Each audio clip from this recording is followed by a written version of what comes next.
The war had ended 3 months ago, but Lucas still woke up expecting the alarm klaxons. Instead, he found himself in the quiet of his apartment on Earth, staring at the ceiling and wondering what came next for a human soldier who'd spent 5 years fighting alongside an alien species no one had believed existed. His communicator buzzed, the Valorian frequency, one he recognized immediately. Lucas Chen. This is Susan Velcara. The translation matrix made her chittering voice sound almost human, but he could still hear the harmonics underneath. I require your presence at the following coordinates. It is urgent, he sat up, heart racing. Susan, his battle partner, the 7-foot-tall, four-armed warrior who had saved his life more times than he could count. They'd been separated after the armistice, each returned to their respective worlds. He hadn't expected to hear from her again. What's wrong? Are the destroyers back? Negative. This is gas personal. Please come alone. The coordinates led him to a park outside the city. He found her standing beneath an oak tree, her iridescent carapace catching the afternoon sunlight. She wore what looked like ceremonial armor, nothing like the battle gear he remembered. Her forearms were adorned with what appeared to be decorative bands, and her head crest was raised in what he'd learned meant formal greeting. Susan? He approached cautiously. What's going on? She turned all four eyes toward him, their compound surfaces reflecting his image dozens of times. Lucas Chen, battle partner, friend. She paused, and if he didn't know better, he'd say she seemed nervous. I have traveled 47 light years to ask you something. Lucas's throat went dry.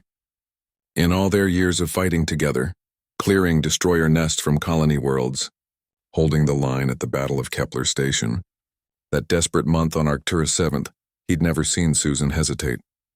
On my world, she continued, when two warriors survive a campaign together, when they have saved each other's lives and fought as one unit, there is a tradition, a bond that can be formalized. I'm not sure I understand. Susan's mandibles clicked together in what he'd learned was the Valorian equivalent of a smile. Among my people, battle partners may choose to become life partners. It is the highest honor one warrior can offer another. Lucas felt his knees weaken. Susan, are you? I am proposing pair bonding, yes. What you would call marriage. She gestured with her upper right arm. I have studied human customs extensively. I understand this may seem unusual by your standards. Cross-species bonding is rare but not unheard of in the Galactic Council. His mind reeled. During the war, their relationship had been purely professional, or so he'd thought. They'd shared ration packs in trenches, coordinated ambushes with nothing but hand signals, developed an almost telepathic understanding in combat. But romance? He'd never considered it possible. Susan, I'm honored truly, but we're so different. How would this even work? She took a step closer. Do you remember the extraction on Tertius 9? When you carried me 3 kilometers after the destroyer plasma blast shattered my lower left arm? Of course. You'd taken that hit protecting me from... Or when you stayed beside me during my metamorphosis fever, even though your commander ordered you to evacuate. You knew Valorian biology enough to understand I was vulnerable, perhaps dying. Lucas remembered those 48 hours vividly. Susan's temperature had spiked to levels that should have killed her. He'd defied orders, remaining by her side, cooling her carapace with water, monitoring her vital signs. When she'd finally opened her eyes, the first thing she'd done was reach for his hand with one of hers. You never left me, Susan said quietly. In 5 years, through 73 combat operations, you never once abandoned your post. You learned my language, my customs. You mourned with me when we received news of my hive cluster's destruction. You celebrated when we retook the Vega colonies. You did the same for me, Lucas protested. When my brother died at Europa Station. Precisely. Susan's forearms spread wide in an encompassing gesture. We are already bonded in every way that matters. The formal recognition is merely acknowledgement of what already exists.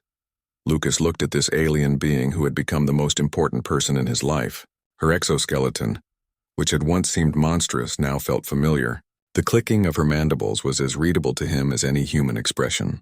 Her scent, something like cinnamon and ozone, was home. What would this mean? He asked. Practically speaking, the Valorian Accord grants dual citizenship to bonded pairs. You would be recognized as a citizen of both Earth and Valoria. We could live on either world or travel between them. The Council has established colonies specifically for mixed-species families. Families? His voice cracked. Susan's head tilted, a gesture she'd learned from him. Genetic compatibility is complex but not impossible. Valorian biotechnology is advanced. If you wanted offspring, there are options. Lucas felt tears building. I never thought. During the war, I couldn't let myself think about what came next. And now? He looked at her, really looked. At the warrior who had fought beside him. At the friend who had learned to appreciate human coffee despite lacking the biology to metabolize caffeine properly, just to share morning routines with him. At the being who had traveled across the galaxy to stand in an Earth park and ask him the most important question of his life. Yes, he said simply. Susan's whole body seemed to vibrate, a sign of intense emotion. Yes? Yes, I'll bond with you. Marry you. Whatever we call it. He stepped forward and reached up to touch her lower right hand. Susan Velcara, you're the bravest, most loyal being I've ever known. I'd be honored to be your life partner. She enfolded him in all four arms, careful of her strength. Then by the laws of Valoria and Earth, I declare our intention. We are bonded, Lucas Chen. As she held him, Lucas realized something profound. Humanity had gone to war expecting to find enemies among the stars. Instead, they'd found allies, friends, and apparently, at least in his case, love. Perhaps that was the real victory. Not defeating the destroyers, but learning that connection transcended biology, that honor and loyalty and love were universal languages. So, he said, his voice muffled against her carapace, do Valorian weddings involve giant battle ceremonies? Because if so, I need to start training again. Susan's laughter, a sound like wind chimes, filled the air. Oh, my dear human, you have no idea what you have agreed to. But looking up at her, seeing all four eyes focused on him with what could only be called affection, Lucas found he didn't care. They'd survived a war together. A wedding, even a Valorian one, would be easy by comparison. The future, uncertain as it was, suddenly felt full of possibility.